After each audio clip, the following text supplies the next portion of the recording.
de ces scrutins dans ces pays, une dizaine de pays voteront. Oui, c'est qui ouvre le bal des scrutins. Les Comoriens sont en effet appelés aux urnes en janvier.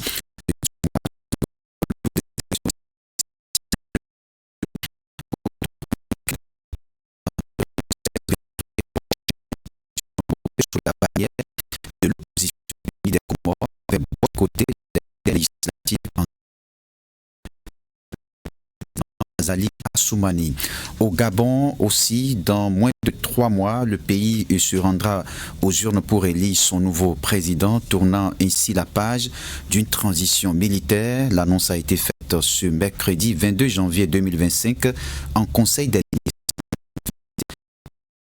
et cette élection sera l'une des plus scrutées en Afrique centrale cette année 2025. Un rendez-vous électoral qui soulève autant d'espoir que de questions, notamment sur la plausible candidature du général Brice Clotaire Oligui Nguema, l'actuel président de la transition.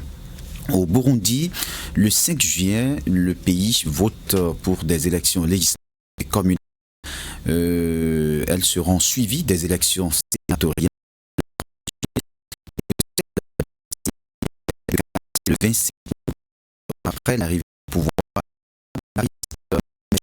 du Conseil national pour la défense de la démocratie, force de défense de la démocratie, CNDD-FDD, fait figure de favori incontestable et quasiment incontesté. L'ex-rébellion contrôle tous les aspects de la vie politique burundaise depuis son ascension en 2005.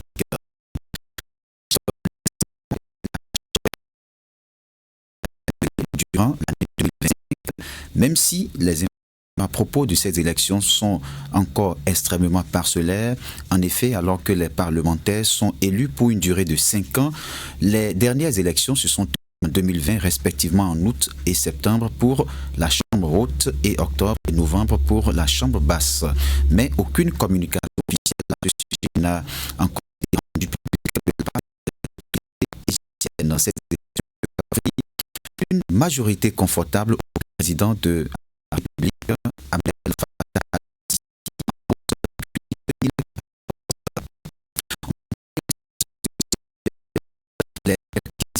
les accusations n'auront raison des ambitions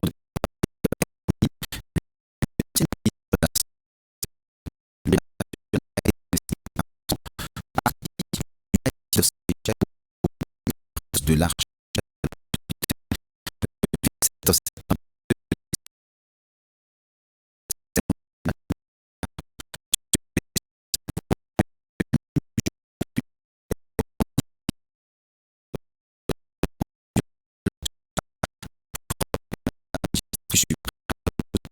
terminé au président Wavel Ramkalawan qui l'avait alors battu.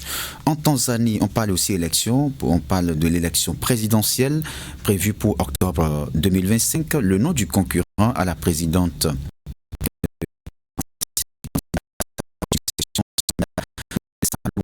est pour le moment incertain. Une bataille s'est en effet engagée à la tête du principal parti d'opposition président et l'actuel président et on reproche nous allons parler de la Guinée aussi qui vote cette année. La Guinée justement, la date butoir du 31 décembre 2024 devrait marquer la fin de la transition guinéenne et des élections devraient avoir lieu en 2025, mais le Comité national du Rassemblement pour le développement, CNDR, qui s'est engagé auprès de la CEDEAO à rendre le pouvoir aux civils, ne semble pas préparer la session au pouvoir. Aucun autre calendrier n'est annoncé pour le moment. Des appels se multiplient en faveur du président de transition. La charte de la transition le lui interdit. Au Cameroun, le scrutin présidentiel, pendant ce temps, est prévu en octobre 2025. Il y a 11 ans. Donc 42 années au pouvoir, va-t-il briguer un 8e mandat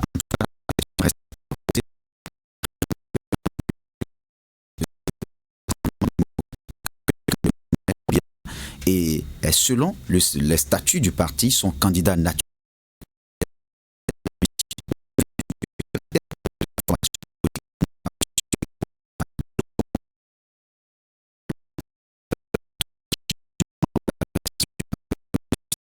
l'audit du fichier électoral. Nous allons justement l'élection présidentielle est fixée au 4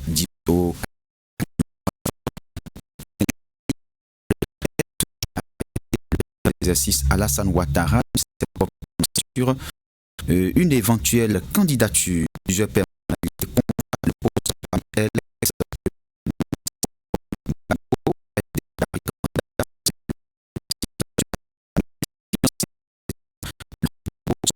Marie radiée des listes